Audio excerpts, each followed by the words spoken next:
Good morning. I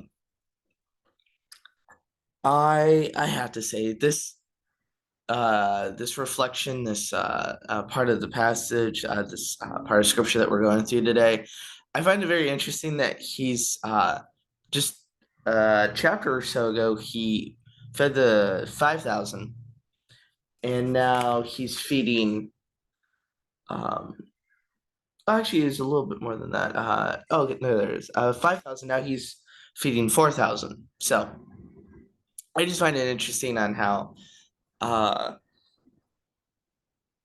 I just find that so interesting, especially since uh I believe the 4,000 or the 5,000 is specifically discussing the men and not the women and children who are also there. So just to mention that. But so if you will, right there, if you read with me, Mark 8, 1 to 10. In those days, there was again a large crowd, and they had nothing to eat. He called his disciples and said to them, I have compassion on the crowd because they've already stayed with me 3 days and have nothing to eat. 3 days.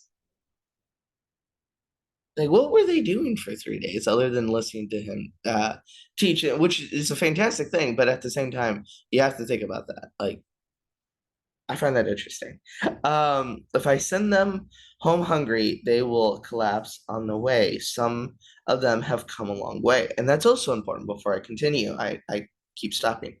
Um, that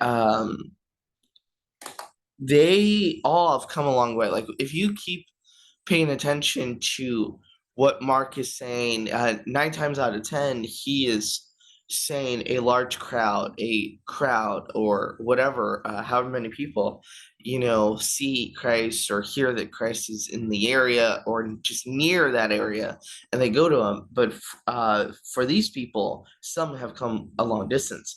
His disciples answered him, where can anyone get enough bread here in this desolate place to feed these people? How many loaves do you have?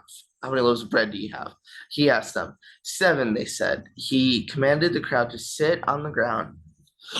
Taking the 7 loaves, he gave thanks and broke them and gave them to his disciples to eat before the people. So they served them to the crowd. They also had a few small fish. And after he had blessed them, he said these were to be served as well. They ate and were satisfied. Then they collected 7 large baskets of leftover pieces. After 4,000 were there, he dismissed them.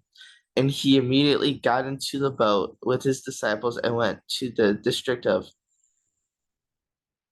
Dalamathra,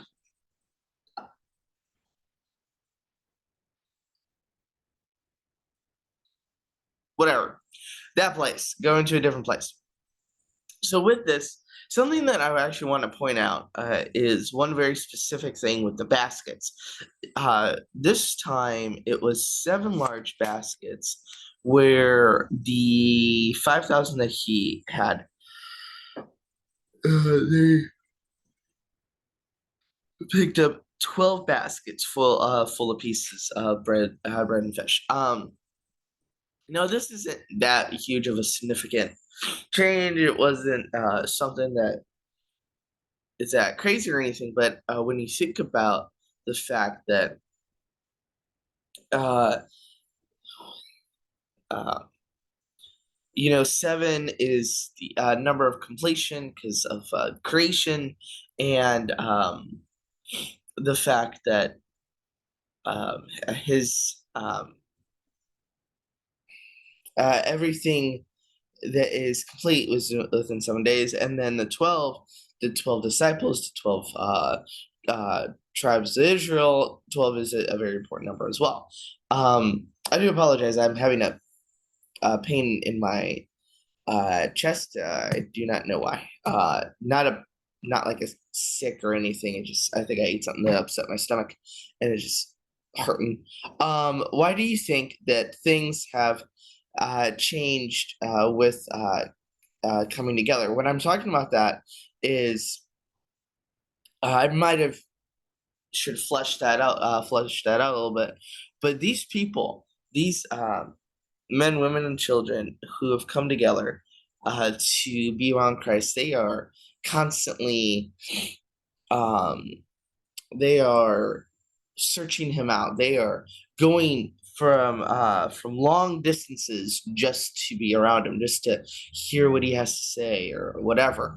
And it's so interesting to me on the fact that we as believers, we we'll go distances, to be in a church that we enjoy or whatever.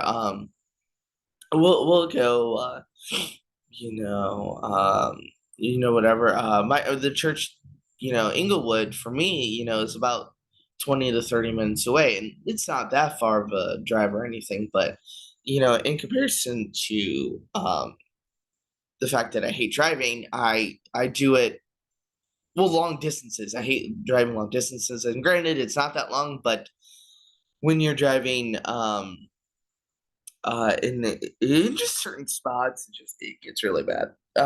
But I do it every day because that is a good environment. It is a good place to be, and I do believe everyone at our church, is coming together. We're trying to work for the goodness of the church and everything, and so I find that important. Um, and I believe that we're all focused on Christ in His ministry, and just to share the gospel with everyone, share the love of Christ and uh, give Christ love to everyone. Why were there so many times that crowds followed Christ around? I find that just interesting. I think you really should think about that. Why were there so many crowds that followed Christ around? That like every time they heard that he was coming or heard that he was in the area or heard anything, they searched him out. Why are people not searching him out today? What has gone on that we are no longer, or people in general are no longer searching out Christ? Is there a reason that the Gospel of Mark mentions the number of bread and number of what was left? Uh, I just find that very interesting. The fact that there's 7 pieces of bread, and this time there's uh, the 7 large baskets of leftover pieces, and just a few, mind you, a few small fish. This was the best picture I could find. It was a lot better than the last one. So, but just interesting thoughts that I have when looking at Mark 8, 1 through 10. So no one forgets. I hope everyone has been watching these and keeping up. I'm going to keep sharing these until people uh, start keeping up. I know it's hard. I know people are busy. Believe me, I'm just as busy.